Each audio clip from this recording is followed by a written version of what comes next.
સુરતમાં કથળતી કાયદો અને વ્યવસ્થાની સ્થિતિ સામે લોકોમાં રોષ ફેલાયો છે। રસ્તે જતા લોકો પાસેથી નશાખોરો રૂપિયા માંગે છે। કિશોરે રૂપિયા ના આપતા તેને મારી નાખવામાં આવ્યો છે। અમારા દીકરાને સજા મળી એવી જ સજા આરોપીને મળવી જોઈએ તેવી પરિવારે માંગ કરી છે। વધુ અપડેટ સાથે સંવાદદાતા મનીષ પરમાર અમારી સાથે ફરી એકવાર જોડાઈ ગયા છે। મનીષ, પરિવાર માંગ કરી રહ્યો છે ન્યાયની આ સાથે જેવી સજા એમના દીકરાને આપી છે, જે રીતે મારી નાખવામાં આવ્યો તે જ રીતે આરોપીઓને પણ ફાંસી આપવામાં આવે તેવી પરિવારે રજૂઆત પણ પોલીસને કરી છે। जी बिल्कुल बात करिए तो परेश वाघेला नामना युवकनी सरा जाહેર 20 રૂપિયા માટે હત્યા કરી નાખવામાં આવી હતી। ઘટનાને લઈને દેવી પૂજક સમાજ છે તેમાં રોષ જોવા મળી રહ્યો હતો અને અત્યારે દેવી પૂજક સમાજ છે તે રસ્તા પર ઉતરી રહ્યો છે અને અત્યારે એક જ માંગ કરી રહ્યો છે કે આરોપીને કડકમાં કડક સજા કરવામાં આવે, ફાંસી કરવામાં આવે તેવી માંગ સાથે અત્યારે જોઈ શકાય છે કે લોકો છે તેનો રોષ છે તે ભભૂકી ઉઠ્યો છે અને પોલીસ તો કાફલો છે તે પણ અહીં સમજાવવાના પ્રયાસો કરી રહ્યો છે, પરંતુ લોકો છે તે રોષે ભરાઈ રહ્યા છે અને એક જ માંગ કરી રહ્યા છે અને રસ્તા ઉપર ચક્કા જામ કરી નાખ્યો છે। છેલ્લા 1 કલાકથી આ પ્રમાણે જે કહેવાય કે કાપોદ્રાના જે રોડ રસ્તા છે તેના પર ચક્કા જામ કરી નાખ્યો છે અને લોકો એક જ માંગ કરી રહ્યા છે કે શેટ્ટી નામના જે યુવકે છે તે આ પરેશ પાસે 20 રૂપિયા માંગ્યા હતા। દારૂના જે કહેવાય કે અડ્ડા પર જે 20 રૂપિયા માંગ્યા હતા, દારૂ પીવા માટે માંગ્યા હતા, પરંતુ આ રૂપિયા નહીં આપતા તેને ચપ્પુ કાઢી અને ચપ્પુના ઘા ઝીકી દીધા હતા। અવારનવાર એ વિસ્તારમાં જે આ લુખ્ખા તત્વ છે તેનો આતંક જોવા મળતો હોય છે।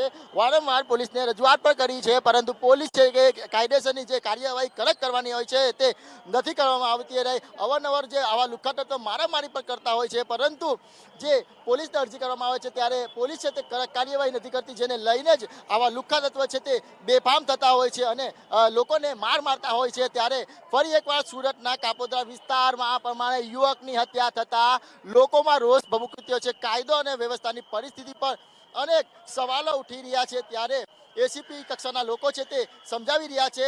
સાહેબ સાથે જાણવાના પ્રયાસો કરીશું। સાહેબ, કઈ રીતના લોકોને સમજાવવા રહ્યા છે, અત્યારે અપીલ કરવામાં આવી રહી છે? કઈ રીતે અપીલ કરવામાં આવી રહી છે? લોકોને અપીલ કરવામાં આવી છે કે ભાઈ એ લોકો ફાંસીની માગણી કરી રહ્યા છે। કીધું છે કે ગુનો રજીસ્ટર કરવામાં આવેલ છે અને ગુનાની તપાસ પણ ચાલુ છે। ગુનાના કામે એક આરોપી પણ ડિટેન ગઈકાલે રાત્રે કરવામાં આવ્યો છે।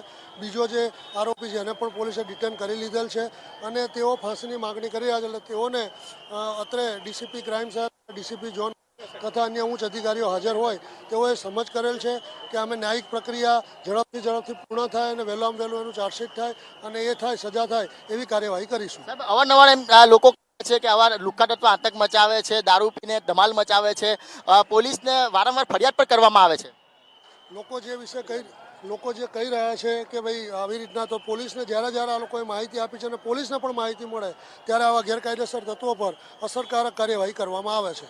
જોઈ શકાય છે કે અત્યારે પણ ચક્કાજામ કાપોદ્રા રસ્તા ઉપર દેખાઈ રહ્યો છે। દેવી પૂજક સમાજ છે તે રસ્તા પર ઉતરી ગયો છે। પરેશ વાઘેલા નામના 17 વર્ષીય યુવકને માત્ર ને માત્ર 20 રૂપિયા આરોપીએ માંગ્યા હતા દારૂ પીવા માટે અને આ રૂપિયા નહીં આપતા તેને મોતને ઘાટ ઉતારી દેતા લોકોમાં રોષ જોવા મળી રહ્યો છે। એટલે કહેવાય કે સુરતના કાપોદ્રા વિસ્તારમાં જે પ્રમાણે હત્યાની ઘટના સામે આવી છે ત્યારે લોકોમાં ક્યાંક ને ક્યાંક રોષ જોવા મળી રહ્યો છે અને લોકો છે તે રોષે ભભૂકી રહ્યા છે અને એક જ માંગ કરી રહ્યા છે કે આરોપીને ફાંસીની સજા આપવામાં આવે। ત્યારે અત્યારે પણ દેવી પૂજક સમાજના લોકો છે તે ચક્કાજામ કરી રહ્યા છે અને લોકો પાસે